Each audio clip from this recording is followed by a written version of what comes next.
Hi, I'm Russ DeVuyst, and I'm the Associate Professor of Trumpet here at the Schulich School of Music at McGill University, and recently retired from the Montreal Symphony as Associate Principal Trumpet for 24 years. And we're here to talk about Mahler 5, the dreaded trumpet solo of Mahler 5. And the way I will show you is not really my interpretation, but the interpretation that has been passed down from generation to generation. I studied with William Vacchiano, who was the principal trumpet player of the New York Philharmonic years ago. And he played in the New York Philharmonic and played under Bruno Walter. Bruno Walter, who conducted the New York Philharmonic, was friends with Gustav Mahler.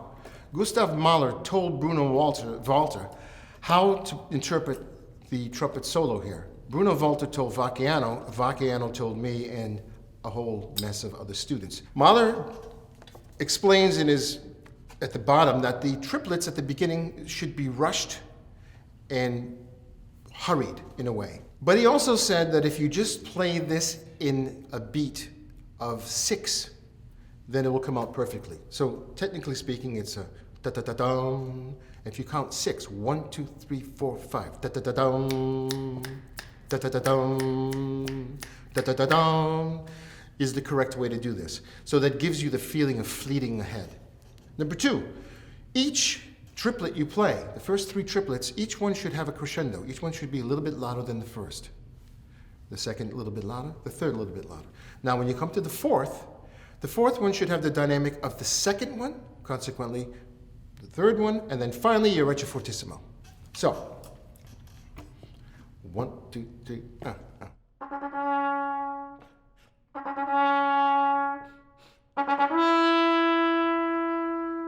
And there's a diminuendo. Then the next one is crescendo. There you have reached your forte with the diminuendo. Now you're back to your forte at this section here. Make sure you don't play too loud, just loud enough that you have enough room to play fortissimo later on. So here's the forte section. Now, at this section here, a lot of people make too much of a separation. Play the notes as long as you possibly can and articulate.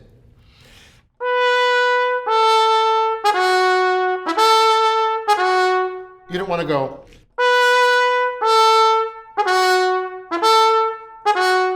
Because that makes it a little bit too choppy.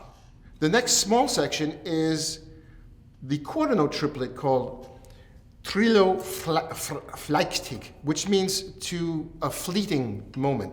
So when you're playing that quarter note triplet, I like to try to keep it in time as much as possible. So you notice every note is a little bit faster. Some people go. Some people do that, which you wind up on the upbeat of the sforzando, which I guess it could be acceptable, but on the other hand, I like to keep things somewhat in time because Mahler does stress at the very beginning that everything should be measured.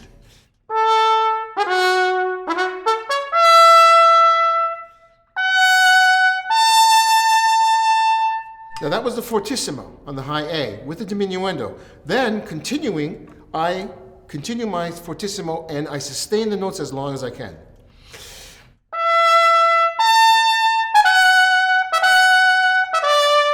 So I'm really sustaining every note that I possibly can to keep that action happening, to keep that excitement happening. Then as we finish this, we end on the low A flat, and following the low A flat is a low F.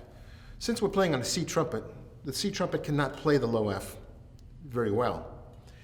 It's in unison with the trombones, so we just let the trombones do it. The trumpets used back then were different than they are today, so we don't have to do that, especially even in an audition, we don't have to do that. The difficulty with Mahler Symphony No. 5 is not so much playing it. It's what happens while you're on stage waiting for the conductor to show up, and all the things that go through your mind and all the things that go through your stomach. I've had this experience many times. Nothing can really prepare you for that experience except focusing on what you have to do to start. Sometimes thinking of words is a good way. Vacchiano used to say, lost in the woods, where do I go? So it keeps a little mystery. Some other people add humor to it and they go, what do I do? How do I start? Tongue's in the way. So either way, just to get yourself relaxed, you can think of humorous things or words. Hope that helps. See you later.